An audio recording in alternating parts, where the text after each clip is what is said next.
हिन वक़्तु सिविल अस्पताल टुलुमोन थाने मौजूदु आहियूं, जिते अञा ताईं ज़िले जो दर्जो कोन मिली सघियो आहे। पर असांजो निजी आई जो मक़सदु सिर्फ़ु इहो आहे त ग़रीब मज़लूम माण्हुनि जो आवाज़ उथाइणु।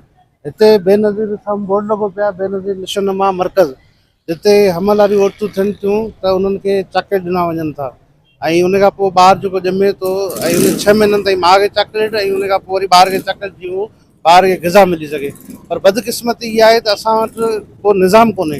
निज़ाम इन लाइ कोन्हे त ॿाहिरि मुल्कनि में जेके औरतूं उमीद सां थियनि थियूं या ॿार जेके ॼमनि था त उन्हनि सभिनी औरतुनि खे बराबरि जा हक़ सिस्टम मिलनि था। असां हाणे इहो थिए हिते नॉर्मल खे सीज़र में तब्दील कयो थो वञे ऐं मायुनि जे औरतुनि खे जेको आहे ॾिॼारियो, उनखे टार्चर करियो, उनजे घर वारनि खे त कमाई जा घर ॿिए था लॻा पिया आहिनि।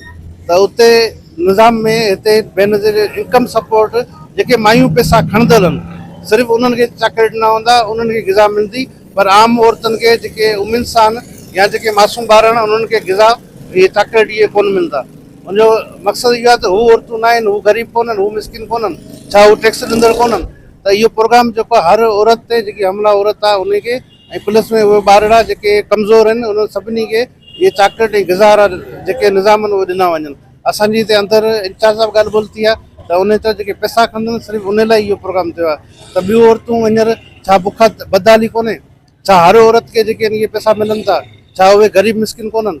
हिते हर माण्हू झलियो पियो आहे। अञा सफ़ेद पोश माण्हू बि जेको आहे उहो मजबूर लाचारी ज़िंदगी गुज़ारे पियो। ॿारनि खे प्राइवेट स्कूल में नथा पढ़ाए सघनि, उन्हनि खे जेका घुमण फिरण लाइ माना परेशान थी विया आहिनि। एॾी महांगाई गवर्नमेंट करे एॾी आहे जो हूअं ई असांजा माण्हू हिकिड़े वेले खाइनि था, हिकिड़ो वेलो वेठा आहिनि। त उते जेके फैसिलिटियूं गवर्नमेंट तरफ़ां ॾिनियूं वञनि थियूं उहे आम जाम हर माण्हू खे ॾिनियूं वञनि। हिते सफ़ेद पोश माण्हू परेशान आहिनि। त इहो जेको प्रोग्राम आहे इनखे वधायो वञे। असां इहो गवर्नमेंट खां अपील कंदासीं इहो प्रोग्राम खे वधाए ऐं हर हमला औरत खे इहा फैसिलिटी ॾिनी वञे, हर उन मासूम ॿार खे इहा फैसिलिटी ॾिनी वञे जीअं हू पंहिंजी ग़िज़ा उन्हनि जी पूरी थी सघे।